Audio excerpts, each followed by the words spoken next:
Nagbabalik po ang News at 1. Iginawad ngayon ni Pangulong Aquino kay Dr. Luisa Carvalho ang ranggong Grand Officer o Maringal na Lakan.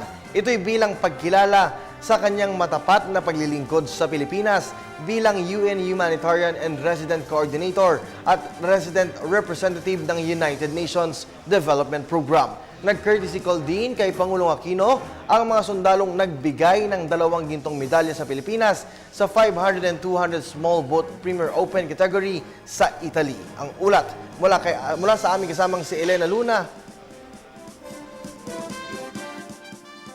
Ginawaran ni Pangulong Aquino ng Order of Sikatuna na may ranggong Grand Officer o Maringal na Lakan si Dr. Luisa Carvalho sa paglilingkod niya sa Pilipinas bilang United Nations Humanitarian and Resident Coordinator at Resident Representative ng United Nations Development Program o UNDP. Nag-farewell call si Dr. Carvalho sa Pangulo matapos ang 2 taong tour of duty sa Pilipinas. Sa paggawad ng parangal, kinilala ni Pangulong Aquino ang mahalagang naging kontribusyon ni Dr. Carvalho sa pagpapalakas at pagpapaigting ng ugnayan ng Pilipinas at ng UN. Pinuri ng Pangulo ang dedikasyon ng opisyal sa larangan ng humanitarian work at peace and development.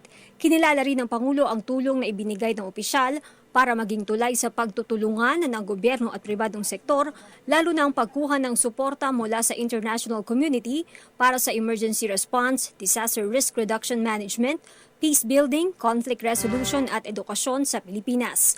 Taong 2012 nang italaga si Dr. Carvalho sa Pilipinas. Naging bisita rin ni Pangulong Aquino sa palasyo ang mga miyembro ng Dragon Boat Team ng Philippine Army.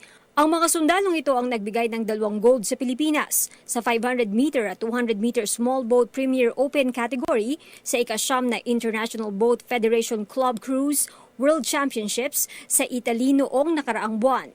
Ang grupong ito ang tinuturing na pinakamabilis na boat team sa buong mundo. Sa 200-meter category, natalo nila ang 53-second the world record matapos magtala ng 47.85 second na bilis. Ito rin ang ginawa ng Dragon Boat Team sa 500-meter event sa record nilang 2 minutes at 6 seconds. Bago humarap kay Pangulong Aquino, nauna ng pinarangalan ng AFP ang 17 miyembro ng Dragon Boat Team ng Military Merit Medal. Para sa Telebisyon ng Bayan, Elena Luna.